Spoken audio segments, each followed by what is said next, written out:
አርዕስተ ዜና።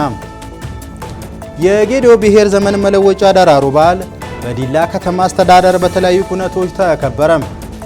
የተፈጥሮ ሀብታችንን ማልማትና መንከባከብ ለሀገር እድገትና ብልጽግና በሚል መሪ ቃል የገደብ ወረዳ ግብርና ጽሕፈት ቤት የተቀናጀ የተፋሰስ ልማት ማስጀመሪያ ንቅናቄ አካሄደ።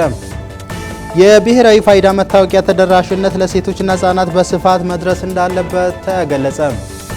እንደምን ቆያችሁ የተከበራችሁ ተመልካቾቻችን። በዜና ሰባታችን እነዚህንና ሌሎች ጉዳዮችን በመያዝ ወደ እናንተ የምናደርስ ነው የሚሆነው። ዜናዎቹን እየመራው አብነት አበበ ከመላ ስቱዲዮ ባለሙያዎች ጋር በጋራ ቆይታ እናደርጋለን። እስከ መጨረሻው አብራችሁን ቆዩ።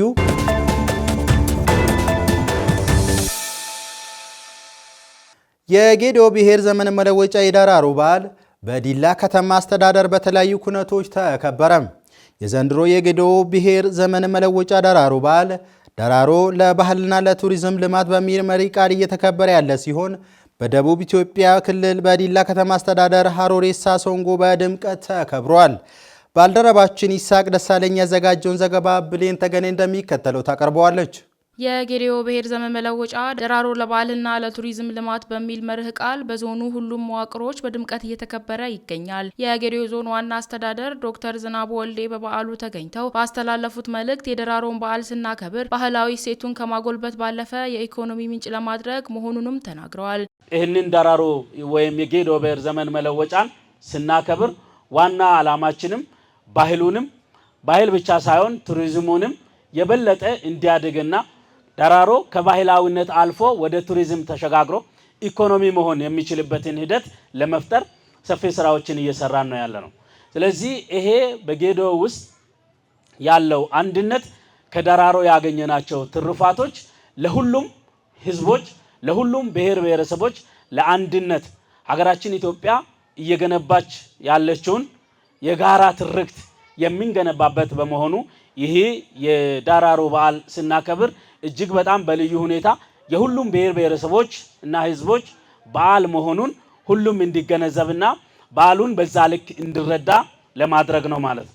ዶክተር ዝናቡ አክለውም በዲላ ከተማ የሚገኘው ባህላዊ የዳኝነት ስርዓት ሀሮሬሳ ሰንጎን በማልማት የቱሪዝም መዳረሻ ለማድረግ እንደሚሰራም ጠቁመዋል። በዲላ ከተማ ውስጥ የሚገኘው ይህ ባህላዊ ሰንጎ የተለያዩ የውጭ ሀገር ዜጎች በሚመጡበት ሰዓት ላይ ሩቅ ያሉ ሰንጎችን ሄዶ ማየት ቢቸገሩ እዚሁ ገብተው ዲላ ላይ ሞዴል የሆነውን ሰንጎ ይሄ ባህላዊ የዳኝነት ስርዓት የሚደረግበትና የተለያዩ ባህላዊ ኩነቶች የሚደረጉበት ስለሆነ ለቱሪዝም ልማትም የሚሆን ከመሆኑ ጋር ተያይዞ ማንም እዚህ መጥቶ በእንደዛ አይነት መንገድ ባህሉን ኢንተርቴን አድርጎ ሊሄድ የሚችልበትም ሂደት ስለሆነ ዛሬ በእንደዛ አይነት ሁኔታ በዲላ ከተማ በሚገኘው ሰንጎ እያከበርን እንገኛለን ማለት ነው።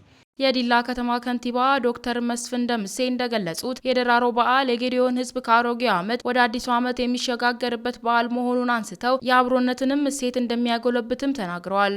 እንደምታወቀው ዳራሮ በዓል ከአሮጌው ዘመን ወደ አዲሱ ዘመን ለመሸጋገር ጌዲዮ የባህላዊ ዘመን አቆጣጠርን ተከትለው የሚከበር በዓል ነው።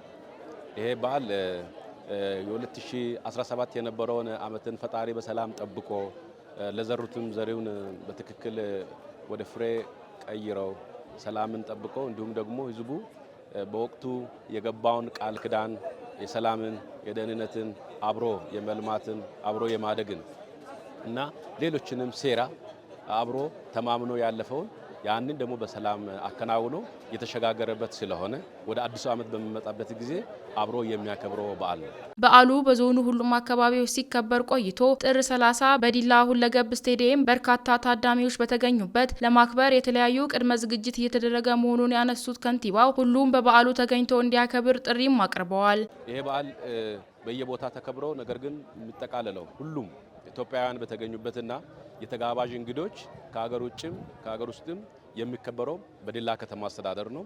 የዲላ ከተማ አስተዳደር በስታዲየም በጥር 30 ይከበራል።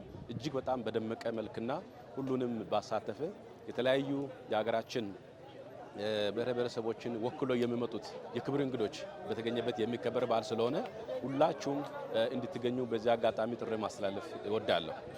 በዓሉን በምናከብርበት ጊዜ ወንድማማችነትንና እህትማማችነትን የበለጠ የምናጎለብትበት ነው የሚሆነው።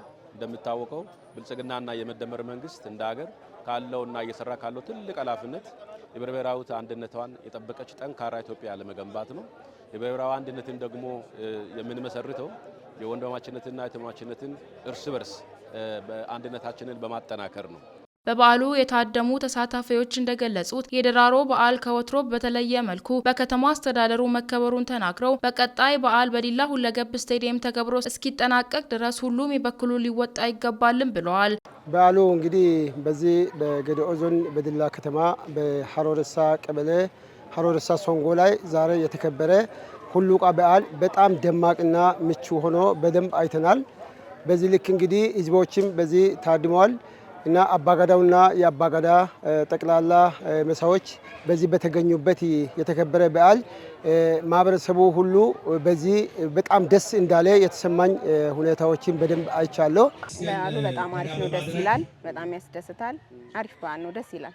በዚህ መልኩ ደራሮ በዓል እየተከበረ ነው ያለው። ከዚህ በኋላ ደግሞ ለሚኖረው የደራሮ በዓል ዘንድሮም ባይሆን በሚቀጥለውም እስከ 30 በሚካሄደው የደራሮ በዓል ሁሉም የየራሱ ሚና አድርጎ ሴቶችም፣ ወንዶች፣ ህጻናት ሁሉ መሳተፍ እንዳለባቸውና ማክበር እንዳለባቸው መልእክት አስተላልፋለሁ።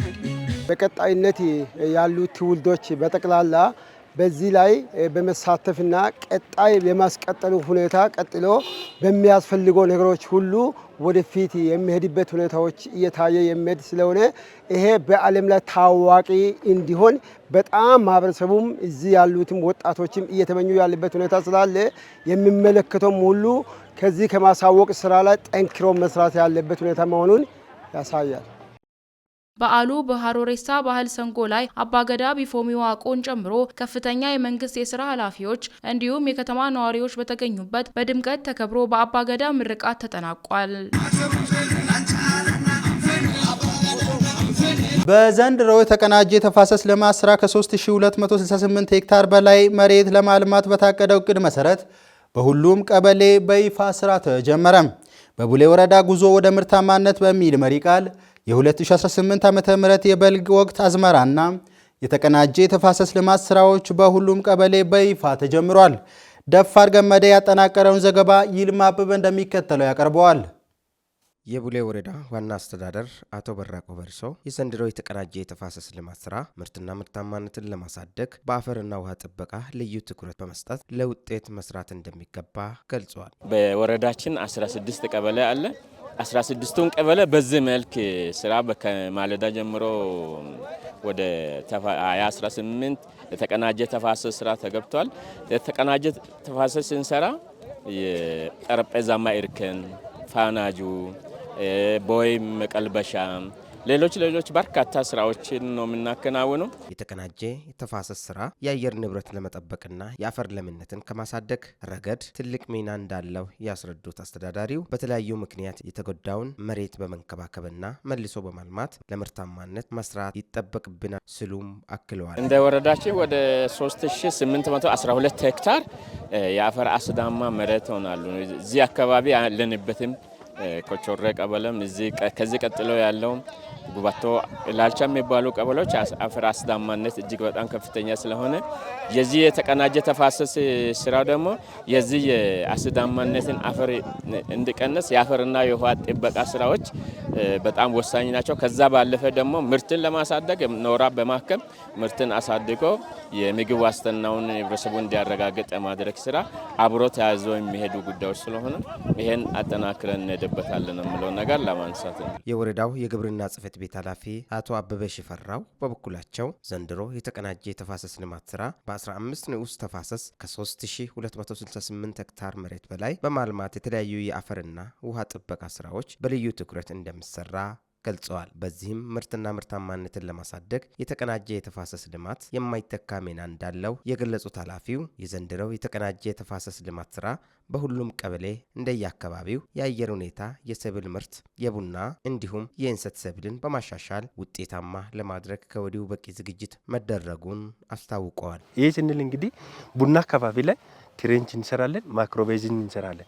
ያረጁ ቡናዎችን ምርትን የማይሰጡን ወደ አዲስ ነቅለን አዲስ ቡና የሚሰጡ የተሻሻለ ዝርያዎችንም የተሻሻሉ ዝርያዎችንም ኮምፖስት በማዘጋጀት ቅድም እንዳልኩ 55 ነጥብ ሄክታር በላይ ቡና እንግዲህ ካለን ለማድረስ አቅደን ይህን ሁሉ ዛሬ እንግዲህ የተለያዩ ቀበላቶች ላይ ወደ 16.5 ለሄክታር የደረሱ ቡናዎች ወደ ነቀላ ደርሰዋል። የግብርና ዘርፍ ለኢኮኖሚም ሆነ ለምግብ ዋስትና መሰረት በመሆኑ ተፋሰሶችን በማልማትና በመንከባከብ የምግብ ዋስትናችንን ለማረጋገጥ የተቀናጀ የተፋሰስ ልማትን በየደረጃ የሚገኙ ባለድርሻ አካላት የበኩላቸውን አስተዋጽኦ ማድረግ እንዳለባቸውም ጠቁመዋል። ይሄ አንዱ የተፋሰስ ትሩፋት ነው። ስለዚህ ተፋሰስን አርሶ አደር ትልቁ ፋይዳ አድርጎ እንደ ልማት አድርጎ ወስዷል። ይሄ ጥሩ አጋጣሚ ነው። ይሄ ስለሆነ እኛም ደግሞ ይሄ ተረድተን ወደ አርሶ አደሮች ጠጋ ብለን ኮምፖስት በማዘጋጀት የኛ የባለሙያ ምክር ሀሳብ ተቀብሎ የግብርናን ሀሳብ ተቀብሎ እንዳለሙ ሰፊ ሁኔታዎች ለአርሶ አደር ግንዛቤ እየፈጠርን ነው። ባለሙያን ደግሞ እዚህ ቢሮም ላለ ወደ ታች ወርዷል። ወደ 32 የተጠጉ የቢሮ SMS ባለሙያዎች ወርዷል። የማናጅመንት አካል 7ቱም ወደ ታች ወርዶ ኮች የማድረጎ ማናጅመንት አካል አለ ቀባብሎ ቢሮ ደረጃ ተደራጅቷልና ሁሉንም እንግዲህ አርሶ አደሩ ምርትና ምርታማነት እንዲጨምር ዋና ዓላማ እንግዲህ የግብርና ዋና ፒላሪቲ የአርሶ አደር ኑሮ ማሻሻል ነው። ሁለተኛ ምርትና ምርታማነትን ለመጨመር ነው። ይሄን በተፋሰስ ልማት ስራ ላይ የተሳተፉ አርሶ አደሮችም ከዚህ በፊት በተሰሩ የተፋሰስ ልማት ስራ የአፈር ለምነት በመጨመሩ ምርትና ምርታማነትን ማሳደግ እንደተቻለ የገለጹት ዘንድሮም የማልማትን አቅም ይበልጥ ለማጠናከር እና ከዘርፉ ባለሙያዎች እያገኙ ባለው ግንዛቤ ማስጨበጫ ትምህርት መደሰታቸውን ጠቁመዋል። የተፋሰስ ልማት ስራ ተጠቅመን በጎርፍ ምክንያት ታጥቦ የሚሄደውን ለም አፈር መቋቋም ችለናል። ከዘርፉ ባለሙያዎች ግንዛቤ ማስጨበጫ ትምህርቶችንም አግኝተናል። የዘርፉ ባለሙያዎች በየወቅቱ እስከ እርሻ ቦታችን ድረስ በመምጣት እያበረታቱን ይገኛሉ። በዚህም ድጋፍና ክትትል መነሻ በአመት 2 ጊዜ የተለያዩ ሰብሎችን እየዘራን እንገኛለን። ብዙ ምርትና ምርታማነትንም አግኝተናል። አሁንም አብልጠን ሰርተን ለመለወጥ እንተጋለን። ተፋሰስ ስራ ብዙ ጥቅም እያገኘን ብዙ ምርትን እያሰባሰብን እንገኛለን። ከአምና ጀምረን በተፋሰስ ልማት ተጠቅመን እህልን ዘርተን ብዙ ጥቅም አግኝተናል። ገብስ፣ ባቄላ፣ የተለያዩ ሰብሎችን ዘርተን ብዙ ምርትን አግኝተን ኑሮዋችንን እያሻሻልን እንገኛለን። ከዚህም አልፈን በእንሰት ስራ ላይም ተሰማርተን አባቶች ሲዘሩ እንዳይደክሙ ምግብን በማዘጋጀት እያበረታታን እንገኛለን። እየተደረገ ባለውም ጥረትም የልማት እንቅስቃሴዎች ጥሩ ለውጥ መታየቱን የገለጹት የግብርና ባለሙያ አቶ ታሪኩ ጉዬ አካባቢውንና ሀገርን ለማልማት ከአርሶ አደሮች ጋር በቅንጅት እየሰሩ እንደሆነም አስረድተዋል። እንደኛ ባለሙያ አሁን አብዛኛ ጊዜ የሚሰራ የተለያዩ ስትራክቸሮች አለ። አፈር ካብ የምንላቸው አለ፣ አፈር ፋናጆ አለ፣ ጠረጴዛማዎች አለ፣ ጎርፍ መቀልበሻዎች አለ። እዚህ ውስጥ ደግሞ ሞር እንደኛ ወረዳ አብዛኛው የሚሰራ ቤንች ነው። ጠረጴዛማ እርከን ላይ ምርትና ምርታማነቱ ከፍተኛ ሁኔታ ይጨመራል ማለት ነው። ስለዚህ አሙናም ሰርተናል። ካቻሙናም በዛ ልክ ነው። ዘንድሮ ደግሞ ይሄ ለማ ነው። በመኸር ወቅት ገብስ እንዘራለን። ምርትና ምርታማነቱ በከፍተኛ ሁኔታ እናገኛለን የሚል እምነት አለን። 1665 አካባቢ ነው። አሁን ደግሞ 85% በላይ በወጣቶችም የተደራጁ በእናቶችም የተደራጁ በአባቶችም ተለይቶ ያው ጥበቱን ሁኔታ ተሳትፎም አለ ማለት ይቻላል። ለአንድ ወር የሚቆይ የተቀናጀ የተፋሰስ ልማት ስራዎች እንደ ቡሌ ወረዳ ከጥር 22 2018 ዓመተ ምህረት በሁሉም ቀበሌ በይፋ የተጀመረ ሲሆን ምርትና ምርታማነትን ለማሳደግ የያዘውን እቅድ ግብ ለማድረስ በትኩረት እንደሚሰራም አጋርተውናል። የሀገር ኢኮኖሚ እድገት እውን እንዲሆን የህብረት ስራ ማህበራትን ማጠናከር እንደሚገባ ተገለጸ። የይርጋ ጨፌ ቡና ገበሬዎች ኃላፊነት የተወሰነ ህብረት ስራ ዩኒየን 22ኛ መደበኛ ጠቅላላ ጉባኤ አካሂዷል። ማብራቱ አበበ ተጨማሪ አለው። በጉባኤ በመገኘት ንግግር ያደረጉት የገዶ ዞን ዋና አስተዳዳሪ ዶክተር ዝናቡ ወልደ በበኩላቸው የሀገር ኢኮኖሚ እድገት እውን እንዲሆን የህብረት ስራ ማህበራትን ማጠናከር እንደሚገባ አስረድተዋል። ዩኒየኑ በቅርብ በተደረገው ሪፎርም መነሻ ከተቋቋመበት ዓላማ አንጻር ሰፋፊ ስራዎች እየተሰራ መሆኑን ገልጸዋል። በዩኒየኑና በማህበሩ መካከል ያለውን ቅንጅት በማጠናከር የአርሶ አደር ተጠቃሚነት ማረጋገጥ ያስፈልጋል ነው ያሉት። ዩኒየኑ የቡና አብቃይ ገበሬዎች ተጠቃሚ ለማድረግ ከተመሰረተበት ዓመት አንስተው በእነዚህ ዓመታትም ባሳለፋቸው የተለያዩ ተግዳሮቶችና ውጣ ውረዶችን ተቋቁሞም ለዚህ ደረጃ እንዲበቃ የአርሶ አደሮችና የአባሉ ሚና የጎላ እንደነበረም አስረድተዋል። የጉባኤ ተሳታፊዎቹም እንደገለጹት የዩኒየኑ ማህበራትን ከማጠናከር ባሻገር የተለያዩ መሰረተ ልማት ስራዎች ተሳትፎ እያደረገ መሆኑንም ጠቁመዋል። ከዚህ በፊት ብዙ አርሶ አደር ለኔ በዩኒየን ደረጃ እኔ ነኝ በ2004 በትንሹ በእጅ ማሽን እየሰራው የነበርኩት ቡና ራሳቸው እየወሰዱ ወደ አሜሪካ ውጭ ሀገር ይሸጡ ነበር። መንግስት ግን አሁን ራሳችን ብቃት መረጋገጫ ወስደን እንድንሸጥ ያደረገው እንጂ ያሳደጉት ወደ ውጭም ያሳወቁት ዩኒየን ነው። አሁንም እንዲቀጥሉ ሌሎች አርሶ አደሮችም እንዲቀጥሉ እንዲያደርጉ ትብብር እንዳደርጉ ፈልጋለሁ። ለዚህ ተቋም አሁንም ፎቅ እየሰሩ ነው። በዚህ ፎቅ ኢንቨስት ለማድረግ ከተቻለን እኛንም አንድ እንትኑ እንዲሰጥልኝ እኛም እየፈለገን ነው። ላይም እኛም እየበረታን እንሄዳለን። ሪፖርቱም ጥሩ ነው። ገናም እንሰራለን። ከዚህ የበለጠ እንሰራለን። ለወደፊትም አብረን ሆነን እንሰራለን ማለት ነው። አካዳቸው ጥሩ እየሆነ ስለሆነ አሁን ባለፈው አመት መኪና የሌላቸው መኪና በማስገዛት በማበረታታት ሰፊ ስራ ከፈርትሬድም ገንዘብ ቢገኘው ለ28 ማህበር ደብተር ስርጭት ተደርጎለት ለተማሪዎች እንዲዳረስልኝ ማቅረብ አንደኛ ደግሞ ሁለተኛ ሁሉም ማህበራት ለቡና ስራ እንዲሳተፉ ለማድረግ ጠንካራ ስራ እየሰሩ ይገኛሉ። የጌዴኦ ዞን ህብረት ስራ ልማት ጽህፈት ቤት ኃላፊ ወይዘሮ ዘመናዊ ህርባዬ እንደገለጹት ዩኒየኑ ከተቋቋመበት ቀን ጀምሮ የሀገሪቱን ኢኮኖሚ ለማሳደግ ጉልህ ድርሻ እየተወጣ ይገኛል ብለዋል። የአርሶ አደሮች ላብ ውጤት የሆነውና ለዓለም ዙሪያ በጥራትና በልዩ ጣዕም የሚታወቀው የይርጋ ጨፌ ቡና በዓለም ገበያ እንዲታወቅና ጥሩ ዋጋ እንዲያወጣም ዩኒየኑ የበኩሉን ድርሻ እየተወጣ እንደሚገኝም አስረድተዋል። የይርጋ ጨፌ ቡና ገበሬዎች ኃላፊነቱ የተወሰነ ህብረት ስራ ዩኒየን ከተቋቋመበት ከ1994 ዓመተ ምህረት አንስቶ ከአባል ህብረት ስራ ማህበራት ቡናን በመረከብ እሴት ጨምሮ ገበያን አፈላልጎ በተሻለ ዋጋ በመሸጥ አባላትን ተጠቃሚ እያደረገ ይገኛል። በዚሁም በርካታ ለውጦች የታየበትና ውጤት የተመዘገበበት በሀገሪቱም ኢኮኖሚ አሻራ እየጣለ እንዳለ ይታወቃል። ዩኒየኑ መንግስት የሀገሪቱን ብልጽግና ለማረጋገጥ በሚያደርገው እንቅስቃሴ ውስጥ የውጭ ምንዛሪ ዶላር በማስገኘት የኢኮኖሚ እንቅስቃሴን ከፍ ከማድረጉን ባሻገር ለአባል መሰረታዊ ህብረት ስራ ማህበራት የማማከር የገበያ መረጃ፣ የመጋዘን አገልግሎት፣ የገበያ ትስስር ከማመቻቸትም አልፎ አባላት በተመጣጣኝ ዋጋ ቡናቸውን ወደ ገበያ ማቅረብ እንዲችሉ የቡና ማጓጓዣ አገልግሎትን በመስጠት ቋሚና ጊዜያዊ የስራ እድልን በመፍጠር ትልቅ አስተዋጽኦ እያበረከተ ይገኛል። የዩኒየኑ ቦርድ ሰብሳቢ አቶ ማርቆስ በራሰው በበኩላቸው ተቋሙ ከተቋቋመበት 22 ዓመታትን ያስቆጠረ ሲሆን በእነዚህ ዓመታትን የገጠማቸው የተለያዩ ተግዳሮቶችና ውጣ ውረዶችን ተቋቁሞ ለዚህ ደረጃ እንዲበቃ የአባላትና የአርሶ አደሩ ሚና የጎላ እንደነበረ በማንሳት የአርሶ አደሩን ተጠቃሚነት ለማረጋገጥ ምርትና ምርታማነትን ለማረጋገጥ በትኩረት እየተሰራ መሆኑንም አብራርተዋል። እንደ ተቋማችሁ እየተሰራ ያለው ስራ አንደኛ በምርት ላይ የሚሰራ ስራ ስለሆነ አንደኛ ምርቱን አርሶ አደርን ከመደገፍ አንጻር ምርትና ምርታማነት በመጨመር እንደገና ደግሞ ምርቱን ሰብስቦ እሴት ጨምሮ ወደ ውጪ ለመላክ የተለመደ ስራም ቢሆን በበለጠ በዘመን በማዛመን ቴክኖሎጂ በመጠቀም ለውጥ ለማምጣት እየተሰራ ነው ያለው። አባላቱ ከማፍራት አንጻር የአርሶ አደርን ያማከለ ተቋም ስለሆነ መስፈርቱ በሚጠይቀው መንገድ የአባላት ጭማሪ በየ28ቱ ማህበር በየአመቱ እንዲጨመር የተደረገ ሪፖርት እየተቀረበ እየተደራጀ ነው ያለው። የይርጋ ጨፌ ቡና አብቃይ ገበሬዎች ህብረት ስራ ዩኒየን ዋና ስራ አስፈጻሚ አቶ እርቁን ወልደ ጎርግስ ባስተላለፉት መልእክት ዩኒየኑ የቡና አብቃይ ገበሬዎችን ተጠቃሚ ከማድረግ ባሻገር በተለያዩ የልማት ስራዎች ላይ እየተሳተፉ መሆናቸውንም ጠቁመዋል። በዓለም አቀፍ ደረጃ በጥራቱና ባለልዩ ጣዕም የሚታወቀውን የይርጋ ጨፌ ቡና በዓለም ገበያ እንዲታወቅና በጥሩ ዋጋ እንዲሸጥ ዩኒየኑ የበኩሉን ድርሻ እየተወጣ እንደሚገኝም አስረድተዋል። ዩኒየኑ 28 መሰረታዊ ህብረት ስራ ማህበራት ያቀፈ ሲሆን እንዲሁም ከ45000 በላይ አባል አርሶ አደሮች ያሉበት እና ከሚሊዮን የሚበልጥ ቤተሰብ ኃላፊነት እየተወጣ የሚገኝ ትልቅ ተቋም ነው። የይርጋ ጨፌ ቡና በዓለም አቀፍ ገበያ የተለየ ስም ያለው ምርት መሆኑ ለሁላችንም የሚታወቅ ነው። በጠራና ሚዛናዊ ጣዕም ባላንስድ ካፕ ፕሮፋይል ያለው እንዲሁም በከፍተኛ ጥራቱ የዓለም ከፍተኛ የቡና ገበያዎችን አሸንፎ መቆም የቻለ ቡና ነው። ይህ ውጤት በድንገት የመጣ አይደለም።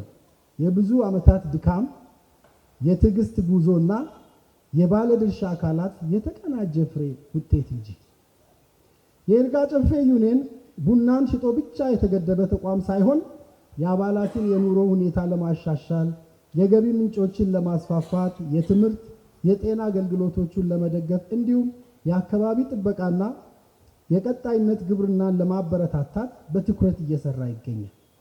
ይህ ሁሉ የሚደረገው አርሶ አደሩ በራሱ ስራ እንዲኮራ በሀገሩ ኢኮኖሚ ውስጥ ንቁ ተሳትፎ እንዲኖረው ነው።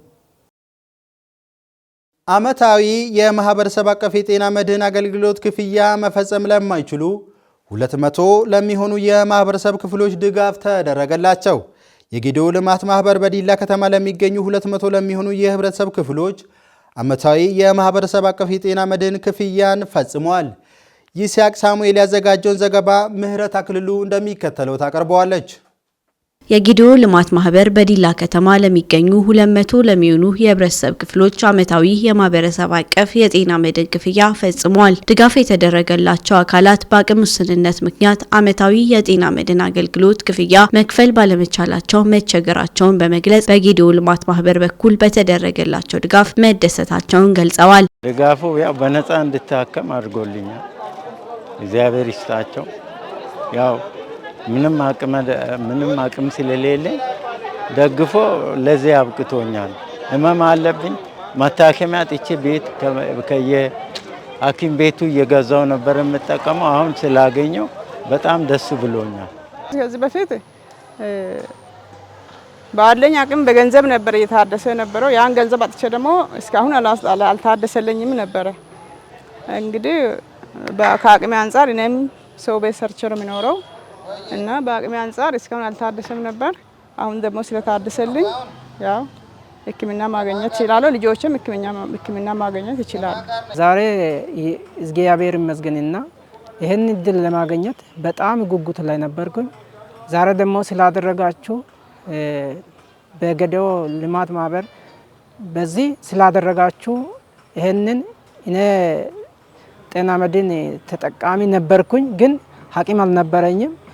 እናንተ ደግሞ ዛሬ ረድታችሁኝ ዛሬ ደግሞ በዚህ እድል ስላገኘሁት በጣም እጅግ አድርጌ አመሰግናለሁ። የጤና መድህን አገልግሎት ክፍያ መፈጸም ላልቻሉ ዜጎች የሚደግፉ አካላትን በማስተባበር እየተሰራ መሆኑን የገለጹት የዲላ ከተማ ጤና መምሪያ ኃላፊ አቶ የናስ ዋቃዮ የጌዴኦ ልማት ማህበርም በአቅም ውስንነት ምክንያት ለችግር ተጋላጭ ለሆኑ ወገኖች ላደረገው ድጋፍ አመስግነዋል። ጤና መድህን ኦልሞስት ዲላ ከተማ ከደቡብ ኢትዮጵያ ክልል ካሉ ከተሞች አንዱ ነው። ዲላ ከተማ ወደ 2014 አካባቢ ነው ይህን ፕሮግራም የጀመርነው።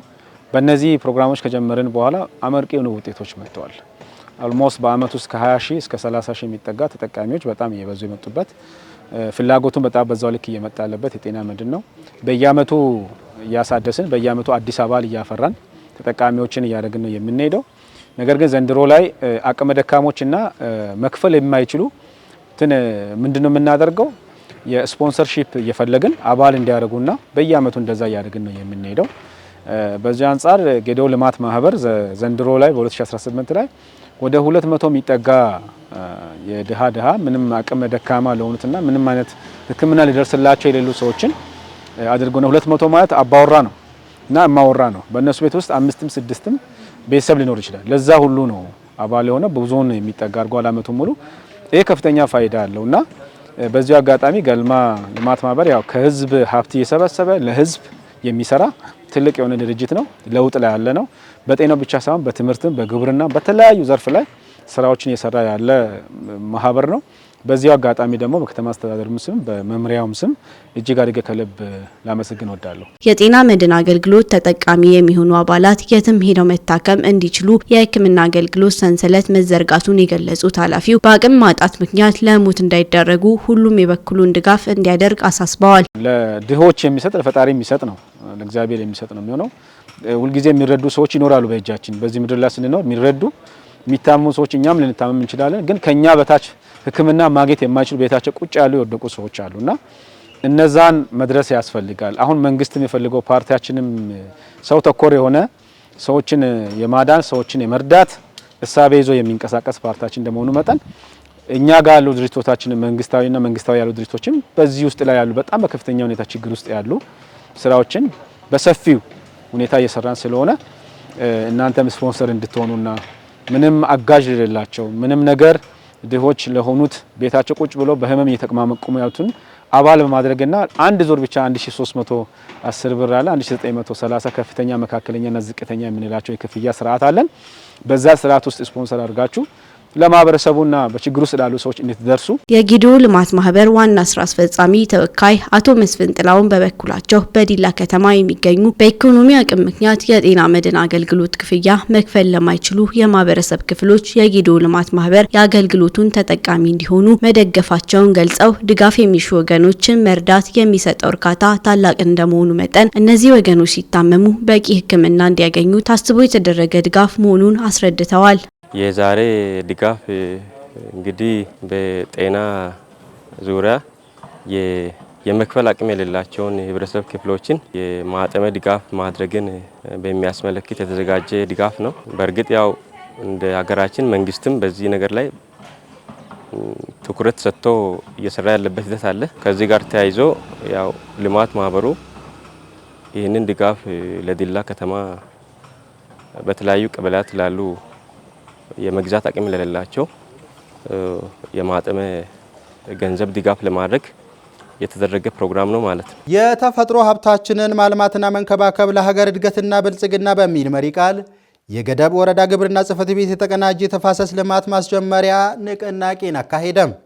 የ2018 ዓ.ም የተቀናጀ የተፋሰስ ልማት ስራ ንቅናቄ ማስጀመሪያ ፕሮግራም በወረዳው ባንቆ ጎቲቲ ቀበሌ በይፋ ተጀምሯል። በረከት ጅክሱ አዘጋጅቶታል። ዳኛቸው ሳሙኤል እንደሚከተለው ያቀርበዋል። በጌዲኦ ዞን በሚገኙ ወረዳዎች እየተካሄደ ያለው የተቀናጀ የተፋሰስ ልማት ስራ በትኩረት የተሰራ ሲሆን በገደብ ወረዳ በባንቆ ጎቲቲ ቀበሌም በተጠናከረ መልኩ ቀጥሏል። ባለፉት ዓመታት እንደ ሀገር በተፋሰስ ልማት ስራ አበረታች ለውጦች መመዝገባቸው ይታወቃል።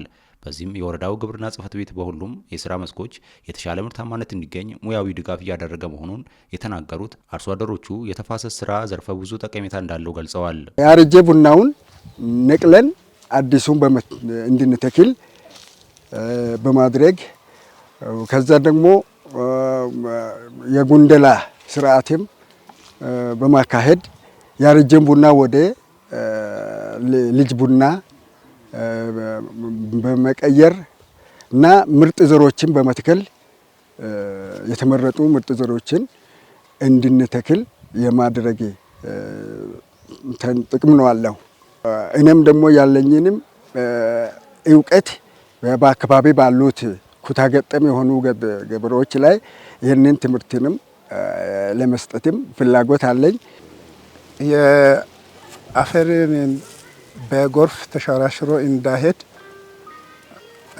በእንሰት መተከል፣ ዛፍ መተከል በዛ ሁኔታ አፈሩን እንዳይሸራሸር ማድረግ ይገባኛል። ከዚህ በፊት ያላየነው ነገር ሁሉንም ወደ ማሳ እየመጡ በየቤታችን እየመጡ ያለውን ነገር እንደሌለውን አድርጎ ትብብር እየሰጡ እያስተማሩ ዶሮ፣ ላም ምናምን ስራውን ሁሉ እያስተባበሩ ይገኛሉ። እንደ ወረዳ ከ6000 ሄክታር በላይ መሬት በዘንድሮ ዓመት በመስኖ ለማልማት አቅደው እየሰሩ መሆናቸውን የገደብ ወረዳ ግብርና ጽሕፈት ቤት ኃላፊ አቶ አብርሃም ገመደ ተናግረዋል። ካለን እንደ ወረዳችን 24000 ሄክታር በላይ የቆዳ ስፋት አለን። ከዛ ውስጥ ዘንድሮ 6400 ሄክታር በላይ በዘንድሮ ዓመት በተፋሰስ ልማት በሁሉም ቀበሌያት ላይ ለማልማት አቅደን እየሰራን ነው ያለነው። በዘንድሮ ዓመት በአጠቃላይ ይሄን የሚያለማ ወደ 64000 አርሶ አደሮች ወንድ ሴት እንዲያለሙ አቅደን ነው እየሰራን ያለነው። በዚህ ልክ በሁሉም አካባቢ ቅየሳ ስራዎች አልቆ ቅድመ ዝግጅቶች አልቆ በዛሬ ዕለት በዚህ ልክ በሁሉም ቀበሌ ላይ ማብሰራ ተደርጓል ማለት ነው። ምርት የማይሰጠውን ቡና የመንቀልና የማደስ እንሰት የመትከል ንብ የማነብና እርባታ ስራዎች ላይ ለማህበረሰቡ ግንዛቤ በመስጠት እየሰሩ መሆናቸውን ገልጸዋል።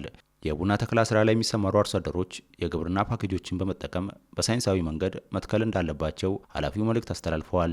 ያረጀን ቡና በመንቀል እንዲሁም ምርት እየሰጠ ምርት የቀነሱ ቡናዎችን በማደስ እና አዳዲስ ደግሞ ለተከላ የሚሆኑ ቦታዎች ያሉ አርሶ አደሮች ሳይንሱን በጠበቀ መልኩ የግብርና ባለሙያዎች በሚነግሩት መልኩ መሬታቸውን በማዘጋጀት የቡና ጉድጓድ ዝግጅት በማድረግ የኮምፖስት ስራዎችን በማዘጋጀት ጥሩ ምርትና ምርታማነትን ለመጨመር የሚያስፈልጉ የግብርና ፓኬጆችን እንዲጠቀሙ መልእክትን ለማስተላለፍ ይወዳሉ ማለት ነው። የተፋሰስ ስራ ከመጀመሩ በፊት የመግቢያ ንቅናቄ መድረክ እንዳካሄዱ የተናገሩት የገደብ ወረዳ ምክትል አስተዳዳሪ አቶ አዲሱ አበራ የተፋሰስ ፋይዳው የአፈር መሸርሸርን ይቀንሳል፣ የአየር ንብረትን ይጠብቃል፣ ምርትና ምርታማነትን ይጨምራል ብለዋል። የተጀመረው የተፋሰስ ልማት ስራ ለ30 ተከታታይ ቀናት የሚቀጥል መሆኑ ነዋሪዎቹ ንቁ ተሳትፎ እንዲያደርጉ ኃላፊው መልእክታቸውን አስተላልፈዋል። የንቅናቄ መድረኮችን በማካሄድ ከወረዳ ማዕከል ጀምሮ እስከ ታችኛው ከቀበሌ እስከ ብልጽግና ቤተሰብ ድረስ በእያንዳንዱ አደረጃጀቶች የመግባቢያ መድረክ የንቅናቄ መድረክ ካደረግን በኋላ በዛ ላይ ሙሉ ዝግጅት አድርገን በግብርና ጽሕፈት ቤት በኩል የሚሰሩ አጠቃላይ የፎርማኖች ልየታ፣ አጠቃላይ የሰው ኃይል ልየታ፣ እነዚህ አጠቃላይ የእርሻ መሳሪያ ልየታዎች ከተደረጉ በኋላ እንግዲህ እንደ ወረዳ ዛሬ ላይ በዋንቆ ጎቲቲ ቀበሌ በአስጎሪ ብልጽግና ቤተሰብ ላይ ማስጀመሪያ ፕሮግራም ነው እያደረግን ያለነውና የተፋሰስ ልማት ስራ እንግዲህ አንዱ ፋይዳው የአፈር መሸርሸርን ይከላከላል፣ ምርትና ምርታማነትን ይጨምራል። ስለዚህ ዛሬ ላይ እዚህ በባንቆ ጎቲቲ ቀበሌ ላይ የምናደርገው ይሄ የተፋሰስ ስራ በተለይ ይሄ አካባቢ በቡና ልማት ላይ የሚታወቅ አካባቢ ነው። ዛሬ ላይም እያደረግን ያለነው አንዱ በቡና ነቀላ ላይ ነው። ይሄ አሁን ያለንበት አካባቢ አርሶ አደሩ ቡናውን አንስቶ በአዲስ ለመትከል እንግዲህ ዛሬ ላይ የቡና ጉድጓድ ዝግጅት እንግዲህ ህብረተሰቡ ከእያንዳንዱ ብልጽግና ቤተሰብ ተወጣጥቶ ነው በእያንዳንዱ በአደረጃጀት በአርሶ አደሮች፣ በወጣቶች፣ በሴቶች እንግዲህ ተከፋፍለው ነው እና ስራን እየሰራ ያለውና ይሄ አንዱ ለእያንዳንዱ ለአካባቢያችን አንዱ የአየር ብክለትን ከመጠበቅም አንጻር ከፍተኛ ፋይዳ ያለው ስለሆነ ይህንን አጠናክረን የአፈር ለምነትን አስጠብቀን ምርትና ምርታማነትን አሳድገን መንግስታችንም ከተረጅነት ወደ ምርታማነት የምንሆንን መሪ በዙ የምናሳካበት ሂደት ስለሆነ ይሄ ለዚህኛውም ከፍተኛ ፋይዳ ያለው ነው የተፋሰስ ልማት ስራችን። ዘንድሮ አርሶ አደሩ ብዙ የቡና ምርት ባያገኝም የተሻለ ገበያ ያገኘበት ዓመት በመሆኑ ቁጠባን ባህል በማድረግ መቆጠብ እንዳለባቸው አሳስበዋል። የብሔራዊ ፋይዳ መታወቂያ ተደራሽነት ለሴቶችና ህጻናት በይፋ መድረስ እንዳለበት ተገለጸም። ከፌዴራል ሚኒስቴር በተቀመጠው አቅጣጫ መሰረት የጌዲዮ ዞን ሴቶችና ማህበራዊ ጉዳይ መምሪያ በሴቶችና ህጻናት ፋይዳ ላይ ያላቸውን ተሳትፎ በይበልጥ ለማጠናከር ስልጠና ተሰጥቷል። አማኑኤል ታምራት ተጨማሪ አለው። በሀገር አቀፍ ደረጃ ሴቶችና ህጻናት በፋይዳ ዲጂታል መታወቂያ ላይ ያላቸውን ተሳትፎ ይበልጥ ለማጠናከር በተቀመጠው አቅጣጫ መሰረት የጌዲዮ ዞን ሴቶችና ማህበራዊ ጉዳይ መምሪያ በወናጎ ወረዳ ለወረዳና ለከተማ አስተዳደር ሴቶችና ህጻናት ጽሕፈት ቤት ኃላፊዎችና ባለሙያዎች ስልጠና ሰጠ። በስልጠናው የብሔራዊ ፋይዳ ዲጂታል መታወቂያ በይበልጥ ለሴቶችና ህጻናት ያለው ጠቀሜታ፣ በመታወቂያው አስፈላጊነትና መሰል ጉዳዮች ላይ ያተኮረ መሆኑን የጌዲዮ ዞን ሴቶችና ማህበራዊ ጉዳይ መምሪያ ኃላፊ ወይዘሮ ፍሬነሽ አየለ ተናግረዋል። ሴቶች ህጻናት ከዚህ ውጪ የሚሆኑበት ስላልሆነ ለኢኮኖሚ ጠቀሜታቸው ሀብት ትስስር ፈጥሮ ባንክ ላይ ለሚያከማቹት ገንዘብ የሚሆን በይዞታቸውም ይሁን በማንኛውም አገልግሎት በሚያደርጉበት ጊዜ ፋይዳ መታወቂያ ለሴቶች ትልቅ ጠቀሜታ አለው። ህጻናትም ትምህርት ቤት ሲገቡ አንዱ የልደት ሰርቲፊኬትም እየሆነ ነው ያለው። ስለዚህ እነዚህን ጉዳዮች አስተሳስረን በሚማሩበት ከማንኛውም አይነት ከሚያጭበረብሩ አካላት እንዲጠበቁ አደጋም ፈጥሮ ወንጀል ፈጽመውም ከሚመጡ ሊፈጽሙም ከሚያስቡ የመጠበቅ ሂደት ስለሚፈጥር ፋይዳ መታወቂያ እንደ ሀገር የወረዳው ኢኒሼቲቭ በመሆኑ በቀበሌ በወረዳ በሚል መታወቂያ አንድ ኢትዮጵያዊነት የሚገልጽ ስለሆነ ይሄንን አጠናክሮ ሁሉም ሴቶች ሁሉም ህጻናት ከ5 ዓመት እድሜ በላይ ያሉ ህጻናት ፋይዳ መታወቂያ እንዲያገኙና በዛሬው መድረክ የበለጠ ወደ ኋላ በእቅዳችንም እንዳንቀር ጠቀሜታውን አላማውን እና ግንዛቤውን አስገንዝበን ለኢኮኖሚው ለማህበራዊና ለፖለቲካው ትስስር እጅግ የላቀ ፋይዳ ጠቀሜታ ስላለው አጠናክረን ስልጠና ሰጥተን የምንሸኝበት ይሆናል ማለት ነው። የብሔራዊ ፋይዳ ዲጂታል መታወቂያ በእጅጉ ጠቃሚ እንደሆነ በመረዳት ካላስፈላጊና አሳሳች አሉባልታዎች በመራቅ የህብረተሰቡ የአገልግሎቱ ተጠቃሚ እንዲሆን እየተሰራ መሆኑንና የማቴሪያል ውስንነት ቢኖሩም በይበልጥ ተደራሽ ለማድረግ ከሚመለከታቸው አካላት ጋርም እየሰሩ መሆናቸውን ኃላፊዋ ተናግረዋል። የኔትወርክ አክሰስ ጉድለት፣ የማቴሪያል ውስንነት በየቦታው ገጥሞናል። ይሄን ደግሞ አሳልጦ እቅዳችንን ለማሳካት መንግስትም በቅርቡ ባወረዳቸው ይዘቶችም ስናይ የጨረሱ አካባቢዎች ጠጋ አድርጎ ማቴሪያሉን ወደ ማህበረሰቡ ማጠጋጋት እንደሚያስፈልግ ቴሌ፣ ፖስታ ቤት፣ ሌሎችም በዚህ የተሰማሩ መንግስታዊ ያልሆኑ ተወዳዳሪ ባለሀብቶች ይህን ማቴሪያል አቅርበው ወደ ኋላ እንዳይቀሩ ሴቶች፣ ህጻናት አሁን ካለው ተሳትፎ የላቀ እንዲሆን የተሻለ ውጤት እንዲመጣ የማድረጉ ስራ መሰራት ያለበት እንደሆነ በውይይት አንስተናል። በርካታ አገልግሎቶችን ለማግኘት ብሔራዊ ፋይዳ መታወቂያ አስፈላጊ መሆኑንና ዲጂታል ኢትዮጵያን እውን ለማድረግ መታወቂያው ጉልህ ሚና ስላለው ሁሉም የአገልግሎቱ ተጠቃሚ እንዲሆን ሲሉ የገዲኦ ዞን ሴቶች ፌዴሬሽን ምክትል ፕሬዝዳንት ወይዘሮ ትዝታ ከተማ መልእክታቸውን አስተላልፈዋል። እኔ ፋይዳን መጠቀም ከራሴ ነው የሚጀምረው። እኔ አውጥቻለሁ። ልጆቼ ከ5 ዓመት በላይ አስመዝግቤያቸዋለሁኝ። ከቤታችን ጀምረን እኔ ባለቤቴ ሊወስድ ይገባል፣ ልጆቼን፣ ጎረቤቶቼን እያልኩ እስከ ታች እስከ ቤተሰብ ሰልፋችን ታች ወርዶ እናቶችን ቀስቅሶ ጥቅሙን እያጸረሱ በጉልበት ሳይሆን የጥቅሙን አድቫንቴጁን እየነገሩ የተጠቃሚነታቸውን ባንክ ቢሄዱ ቡክ ምንድረሳ በዚህ ብር እናወጣለን እያወጣንም ነው። ይሄን ለአያያዝ ምቹ ነው።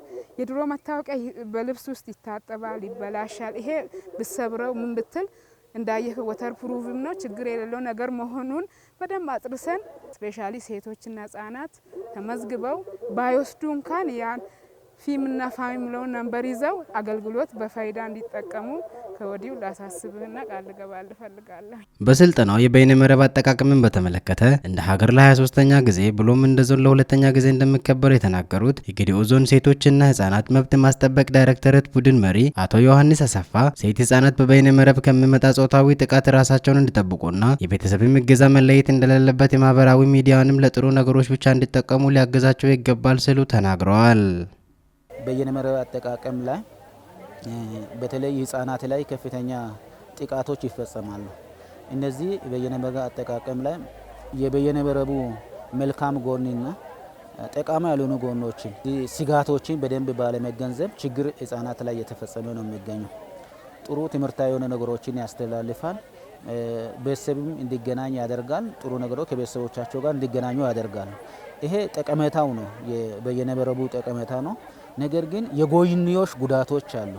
እነዚህ የጎንዮሽ ጉዳቶች በተለይ ህጻናት ላይ የሚደርሱ ጥቃቶች አሉ። ወሲባዊ ጥቃቶች፣ ወሲባዊ ብዝበዛዎች በተለይ በየነ መረብን በመጠቀም የተለያዩ ቪዲዮዎችን በመላላክ በመጻጻፍ የግል መረጃዎችን እንዲላላኩ በማድረግ ቀጥሎም በአካል በመገናኘት እነዚህን ካደረጉ በኋላ ለግል ጥቃቶች ያደርሳሉ።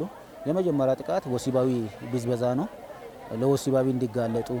ሌላኛው ደግሞ የገንዘብ የመጠቀም የሚያዝ እነዚህ ነገሮችን ቪዲዮና የተለያዩ ነገሮችን ከሰሩ በኋላ ለሌላ ላልተፈለለ ለሌላ አካል በማጋራት ወይም አጋራለሁ በማለት በማስፈራራት አሊያም ወሲብ እንዲፈጽሙ አሊያም ደግሞ ለወሲብ ለሚፈልጉ አካላት ጋር የመሸጥ የማገናኘት ስራዎችን እየሰሩ ህጻናት ላይ ከፍተኛ ጥቃትና ስነ-ልቦናዊ ጥቃቶችን በማድረስ ስላለ ይህን ማህበረሰቡ በመገንዘብ ህጻናት ማየት መመልከት ያለባቸው ጥሩ ጥሩ ነገሮችን እንዲያዩ፣ መመልከት የሌለባቸው ደግሞ መጥፎ እንዳያዩ የማስተማርና የማስገንዘብ ስራ ከወላጆች ከማህበረሰብ ስለሚጠበቅ እነዚህ ግንዛቤ ጨብጦ የመከላከል ስራ ላይ መሰማራት ነው። በመርሃ ግብሩ ላይ የሁሉም ወረዳና ከተማ ሴቶችና ህጻናት ጽህፈት ቤት ኃላፊዎችና ባለድርሻ አካላት እንዲሁም ሴት አካል ጉዳተኞች ተገኝተዋል።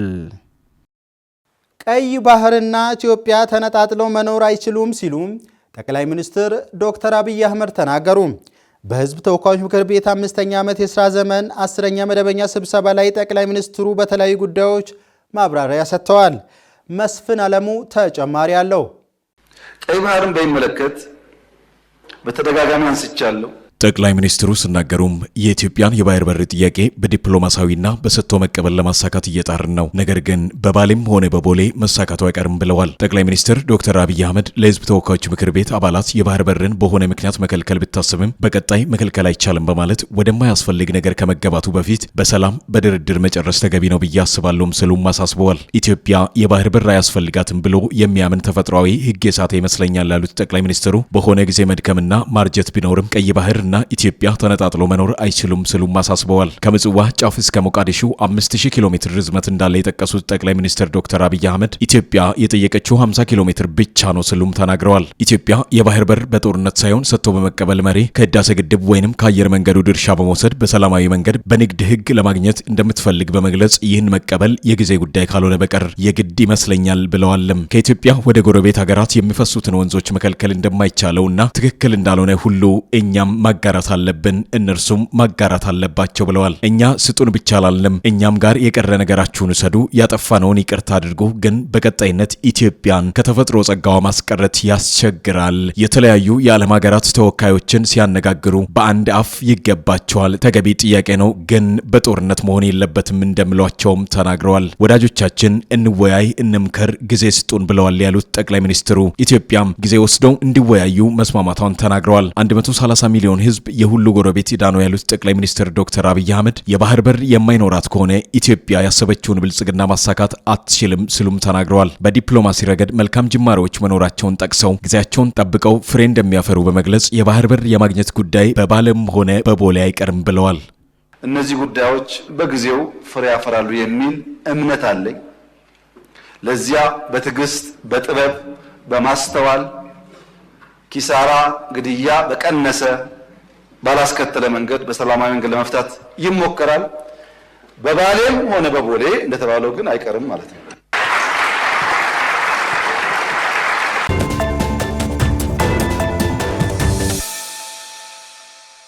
ተመልካቾቻችን ዜና ሰባታችንን ከማጠቃለላችን በፊት አርዕስተ ዜናዎቹን በድጋሚ እናስታውሳችሁ።